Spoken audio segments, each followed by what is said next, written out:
What's up, y'all? It's me, Tasha C, and in this particular video, y'all, I will be reviewing, recapping Mary Mary Season 3, Episode 2.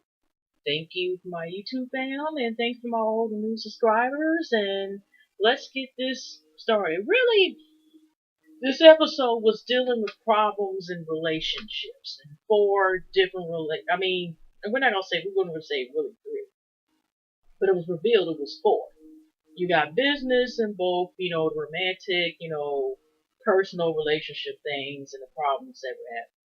Now let's get this out the way. Google kind of makes an appearance in one of the first scenes, not exactly the first scene, but the second to first scene.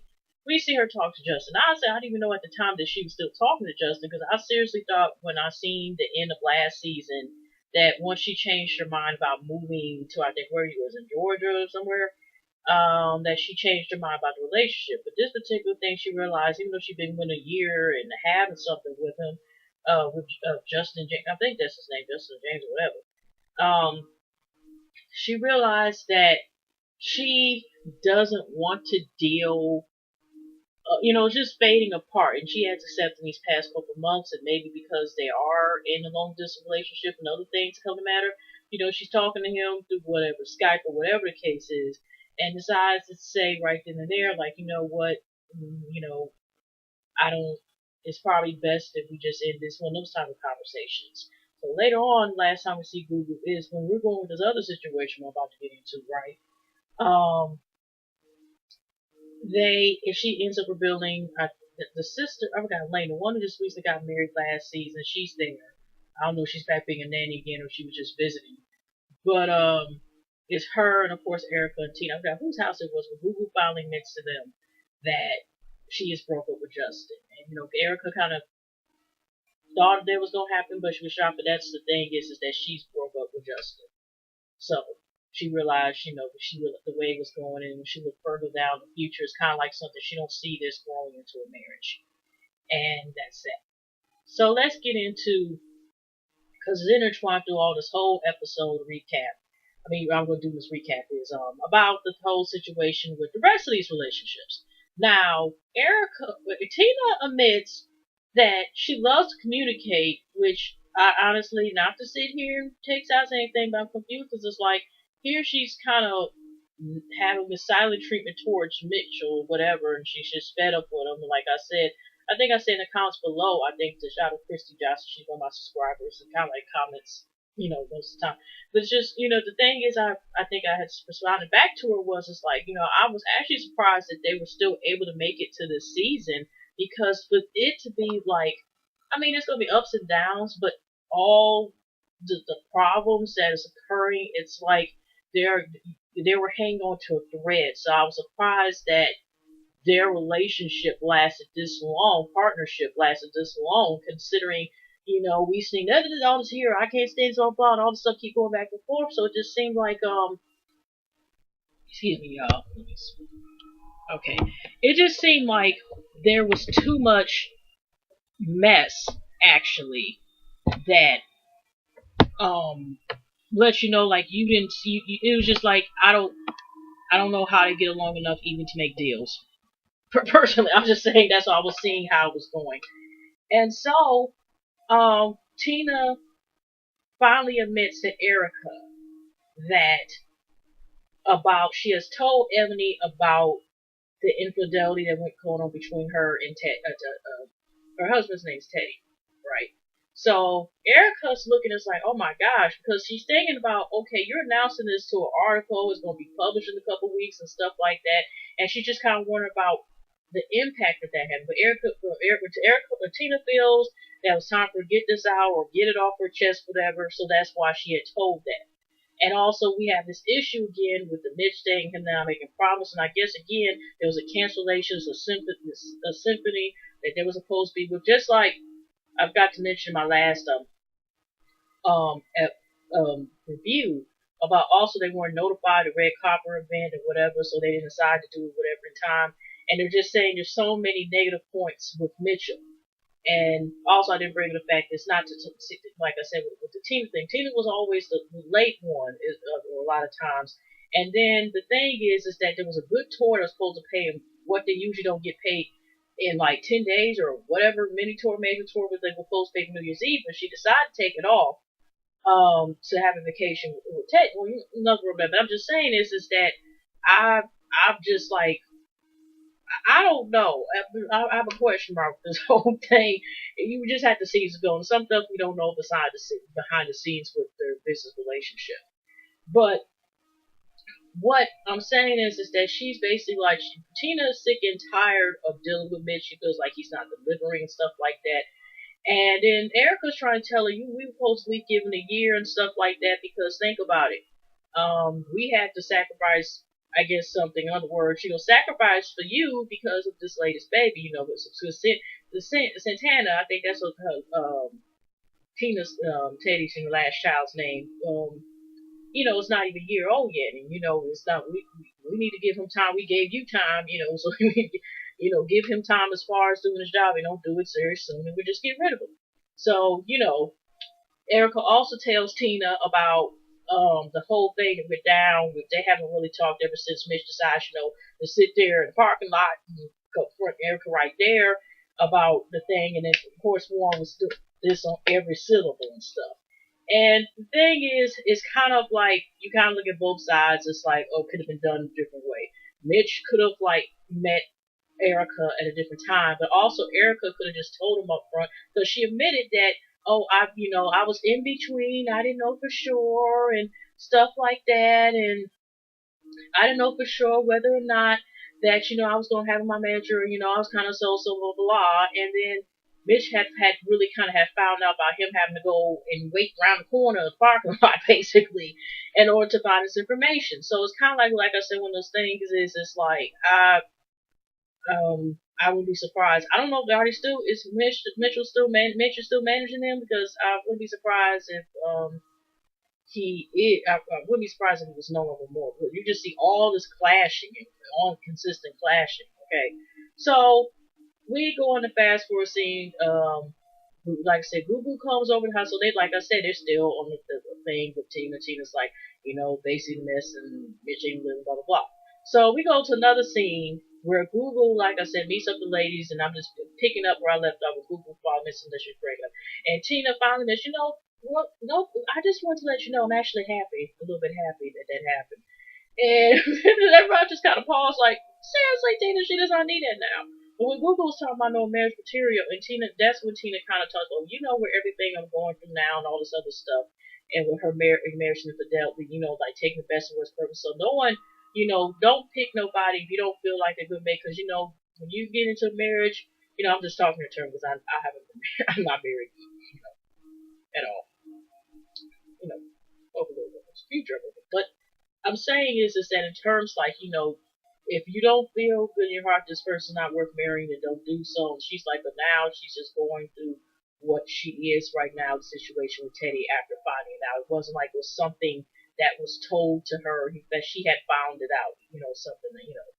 And so there's another scene like it was a little bit after Tina tells Erica about how she told Ebony, which who knows how many people that access this will see this article, and also not including we got bloggers, bloggers and bloggers or whatever you do, but that will post this story, which that's how I actually found out about it before it got on the stand was on Concrete Loop. I didn't find it out on through Ebony magazine. I found it out through Concrete Loop first of anything.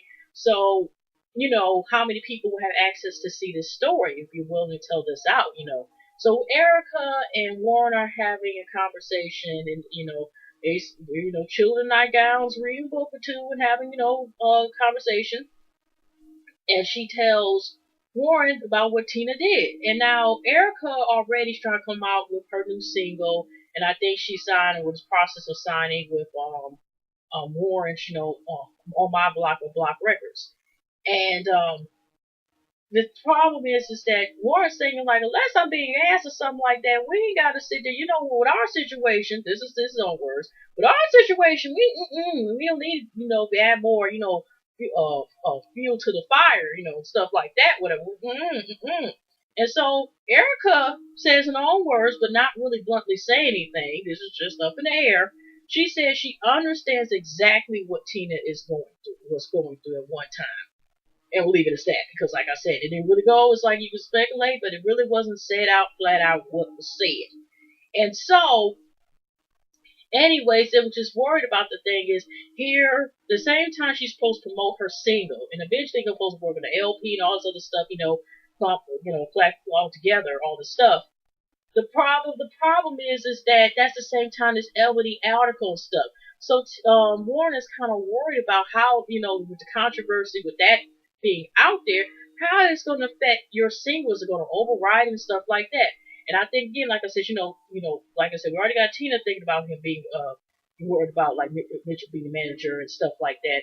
And I think it's around that time when she goes to his record label, she goes to his record deal, and when I guess a sign, and they they're getting on the market, the marketer, promoter, and everything on the label talking about the single and how we gotta get stuff done. And Laura talked about she's just worried about concerned about the Mitchell situation, and he's just like, well, maybe possibly it don't even be your manager more. So that, like I said, it's a lot going on, man. Mitch ain't good with nobody. That family almost now. He always getting boo-goo. He's on Tina's and Erica's last nerve. I don't know if he's really been too much with Teddy in the past, but I know he on Warren's side, so he's kind of like holding on to their life, with them. And so, as far as that, with that scene, like I said, we already went to the record, blah blah blah. So let's fast forward, because like I said, it really wasn't that much. Let's fast forward to scene where Tina is talking over Teddy, and it turns out it wasn't like it just happened once or whatever. It turns out, y'all, that she admits the infidelity has occurred over several. Excuse me, y'all. Y'all can hear that. But what I meant to say is that I had to rewind it, and then she kind of brought up again. The infidelity did not just come once. The infidelity has been going on throughout the years. When she goes on tour, Teddy was doing other things to occupy his time sometimes. Okay, we'll leave it as that. I ain't trying to get into that, but I'm just saying, I'm just interpreting how I see it. And Teddy, because Tina asked him flat out, were you not attracted to me? Was it something communication? You didn't love me? And I guess Teddy was saying like that time being just being caught with stuff like he was saying. I know he was saying something along the lines like like he was tired, he made a big mistake, but he did love her, attracted to her. But it was just like it was just his errors in a way, but he's trying to do everything to fight to save his marriage, and he knows Tina has had his back and stuff like that as far as Karen Love, so he really wants to sit here and save his marriage, and he realized mistake. Even though I kind of was like, wait a minute, she said it twice that this happened over the years. It should be plural because it's not just a mistake. It happened more than one time, and even that was a big major mistake, but it's an S after E for mistakes. I'm just saying, keep it real. And I mean, like I said, I was surprised about the possible, like I said, it's a rotation because they didn't bluntly really say it out whether or not it was the A word that extra. It wasn't that neither. But I'm just saying is they kind of still kind of left it like you get the hint, but we ain't saying nothing. Okay, okay. So, anyways, it's just that they're gonna be working out, just follow the prayers, but we can still see Tina is so torn up. And now we're supposed to go about you got, I think Tina, they're at one of each other's houses, and Mitch is calling, and like I said, the communication is still like, on thin ice. You go too far, you fall into the water, you possibly might drown, okay? And that's pretty much what the situation is. So much tension is not getting any better. So they're supposed to go to Baton Rouge and perform, and Mitch is just letting them know when the sound check and stuff. And this first, Erica was trying to get, I guess, like play with Tina. Was like, you want to ask what? She's like, no, he called your phone. I don't want to speak to him. But like I said, Tina has to get right. She's not really happy with everything, with the demands. And first, Tina was trying to suggest to Erica, like, you need to call, let him know, like, this ain't working out, this ain't working out, this, and Erica's like, no, we talked to him. You ain't supposed to have phone, especially how long it's been there, what has happened. But like I said, Tina's so happy, unhappy, and everything else, and blah blah blah. And I'm not trying to say blah blah, like go on with that stuff, but it's like I said, it's like a repeated pattern. And maybe I'm not saying it'll be better because I'm not in those circumstances, but maybe if she told me, because she felt comfortable enough to tell millions and millions of folks there, and possibly the story could be twisted, whatever the case is, and felt comfortable telling them, but you can't tell Mitch. what's going on. It just seemed like it's making the situation worse. Personally, to me, it's just, oh, okay. Like I said, we know Tina and Goo Goo are the spicy ones as far as that mouth don't test me. But we see next week in the previews, next week's previews that it's gonna be Erica. They're gonna be up there looking and letting you know, like, look here, Mitch. Y'all know what else she wants to say. Like, she's like, damn the Mitch. Yeah, that's we're gonna leave as that. So, but what I'm saying is that they're gonna say to the man, I guess after the complaints rather after the show. And when they're doing sound check, Erica takes time. Well, since I'm the only one here, get a little help with Jesus. Get a drums, more drums, please. Get a little help with Jesus. Okay, so she's doing that. Then when Mitch comes, he already has like the route like this and stuff. Talking about some okay. Is it just gonna be one? He ends up telling her like, Erica doesn't want to deal with the Mitch thing, whatever, right? Like I said, for them to be their manager, and they feel so uncomfortable with him. Like I said, clash, clash, clash. Okay. And so he ends up basically asking, like, okay, where's Erica? It's Erica. It's Tina. I don't know why I keep getting these ladies mixed up. Name, forgive me, y'all. But anyways, Tina is sitting there and she's resting, but you can see all her face. It's like she's tired, but it's not like the tired like I have had no sleep type of tired like regular. It's the tired because the situation's so draining on her, and that is a build up, and then she's just in so much shock and so much pain and so much betrayal. And then also too, she's on the road, and then she's thinking about, is Teddy back on something else he ain't supposed to have business doing? Okay, yeah, that's what I'm gonna say. But I'm just saying is, that's, I mean, or somewhat. I don't want to be too bad, but I'm just saying that she's worried about if Teddy's doing something he ain't supposed to be doing. Okay, all right. And she's admitted that she's dying inside and the stuff, she's just going and it's not all good, and then she got to perform. So Mitch is worried about she coach. She didn't show a sound check. She comes like 10 minutes before the performance because the performance is 9:05. They perform and there was some kind, can't give up hope now or something like that. And you see all this emotion, and you see Tina's like old tears, and you somewhat Erica was kind of singing to her. I mean, I think that was like the last song they showed. And Mitch was like, he was in a confessional. He knows they're powerful in their words and stuff like that, and their performance, but he could sense something was wrong. So even between, I think right before he was speaking to whatever, or right before they had a conversation, he's speaking to the other day-to-day manager named Nika or whatever, and he's saying like something was wrong with Tina showing up at the sound check. And the lady was like, she was kind of surprised. He's like, I don't know what's going on, but just something doesn't seem right, and this doesn't get right. We all know what the thing is. And Erica always hoping like Mitch doesn't push Tina's button so she won't fire him and stuff like that. And Tina got to remind us in confessionals that he says the wrong thing, that she don't want to get the bad side. But like I said, it's just like just people need a woosah or something. Just pray on it, because so anyways, they end up talking, to Mitch afterwards. And first, somewhat, Tina is somewhat as ambitious as her words. Just like Tina begins to apologize for how the last meeting went, but then she said, "But I do feel there are some stuff that needs to be done and stuff that's not made in my time." And then Mitch was saying, "Well, you're supposed to do stuff in a realistic time frame." And of course, the same thing about promotions and tours and stuff like that, certain stuff. And then, Mitch had to tell them, I guess, and, like I said, I don't know what's going on, but he's like, you know what? I got y'all on a level high. Y'all never been before. What are you talking about, basically? Like, you talking about like as if I'm sitting here not doing what I'm supposed to do. Y'all do y'all stuff and say, not do behind the scenes, but don't think just because, now here's the communication problem. He said, just because I don't tell you everything doesn't mean everything going down. They're like, well, communication, like I said, communication has to be on both sides. And like I said, that's a major problem, okay? And if the only communication y'all have is basically an argument or some tension, then and that's the sad thing we're starting to see with their relationship and stuff, okay? So they're basically like, get it together, whatever. And that's pretty much how the episode ends. Like I said, it's the relationship still barely holding on by a thread. And we just see next, like I said, what I know Erica and him get into it. So I don't know. So anyway, y'all, I will see y'all in the next video. Y'all have a pleasant week, a pleasant evening, a pleasant night. Don't forget to subscribe, If you haven't already, and like and share whatever, and alright, and I definitely will see y'all in the next video. Y'all love y'all and take care. Bye bye.